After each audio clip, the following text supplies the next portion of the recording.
Hello, welcome back everybody. Today, something a little bit different. I was fortunate enough to be involved in something really cool, and I want to talk about it today. So I guess that's it. We'll just go ahead and talk about it.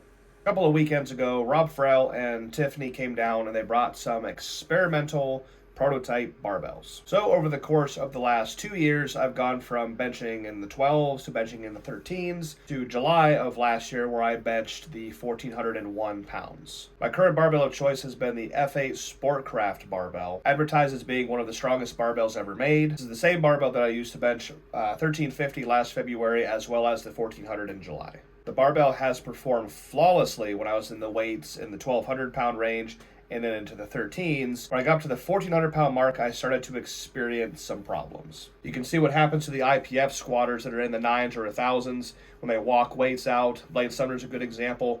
They turn those 45 pound power bars into pieces of cooked spaghetti.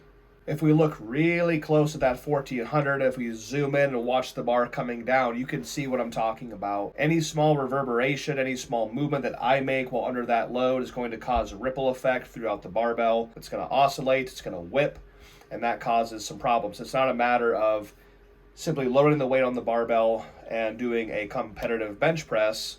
It's also having to deal with the effect that the weights are having on the barbell. I've been speaking with Rob about this issue and how I want to make that next 100-pound jump to the 1,500. I have to train for it, of course, but I want to do it. And seeing the barbell perform at 1,400, I'm like, something needs to change. My next move was just to simply use the Sportcraft squat bar, the 35 millimeter, 8.5 foot squat bar, although that would bring its own number of problems. So through conversations me and Rob had through text and call, he went ahead and took it upon himself to start prototyping these new experimental barbells. There's an old quote from, I believe it's Carroll Shelby, when he said, "There's no replacement for displacement." So in my mind, if you have a 30 millimeter diameter barbell, which is what most barbells on the market for bench press specifically are, you can make it as strong as you want, temper it, different types of steel, whatever you want, but ultimately a bigger barbell will beat it. It has more, there's just more bar there, there's more displacement. So Rob took it upon himself, designed two barbells. They brought down three. Two of them were 32 millimeter and one was 35 millimeter. And right away we started out with one of the 32 millimeter bars, which he also designed with some less aggressive knurling. So the first 32 millimeter bar, it was black with some red. I think the rings were red. That was the first one we used. That one and the other one had like a softer knurling where it's not going to, the peaks are kind of flattened at the top. And once we got up to the heavier weights, we got up to 1,000, we got up to 1,100, 1,200, we went all the way up to 1,300 pounds. Switching back and forth. We started with the black bar with the red rings. We were looking at how much the bar was actually just flexing while just being stationary in the rack. And there was a considerable difference between looking at what an F8 Sportcraft bar does while in the rack and these newer bars. There was considerably less flex. If you grab a 30 millimeter bar and a 32, you will feel the difference. It's hard to spot it, but you can definitely feel it.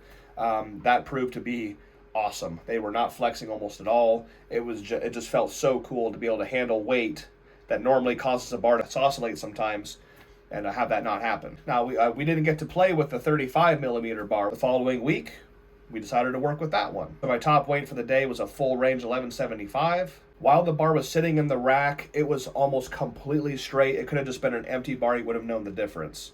And if you watch this video, you can see again the weight's coming out, and when the side spotters release, that it's just a straight bar. It's 35 millimeters thick. It is extraordinarily obvious. It is much thicker than a normal bench bar. 5 millimeters, you can visually see that, not just feel it with your hands. And it's just so refreshing to have a barbell that is not whipping like a pool noodle. It's just straight weight in your hands. So what is going to be the answer for the 1,500 pound bench, or even a low to mid 1400s, 1425, 1450? It might not be 1.5K right out of the gate the first time I try it. I would like the answer to be the 32, which is closer to what I'm used to, being those 30 millimeter Sportcraft bars. You can make a certain diameter bar as strong as you want, do anything you want to it, but that thicker bar with more material will probably end up beating it. So as strange as it feels being in my hands, it almost feels like an axle bar. Based on what I saw between the one weekend with the 32s and the next weekend with the 35, For me personally, I think that the 35 is the golden ticket bar. It's been a humbling experience getting to the point where the modern day equipment we have is starting to kind of show its flaws as the weights get heavier. Pushing or testing the limits of your own body is one thing, but doing that and testing the limits of the current piece of equipment that we have is a whole nother thing. I remember growing up watching guys like Ted Arcidi, first man to bench 7. Ryan Kennelly was the pioneer to bench 8. Gene Richlock was the first man to bench 900 and 1,000. And the benefit with being who I am at this point, up until a few years ago, was I knew these things were possible because they had already been done. When you get to the point where now it's time to take the torch and pioneer the next 100-pound mark 3 times over, that's pretty wild. So again, really cool that we get to test these things out, and I'm really looking forward to what the future brings. And if any of you have any ideas on how we could improve benches or barbells, anything like that, go ahead and drop it in the comments. Let us know what you think. Thanks for watching, and until next time, stay strong.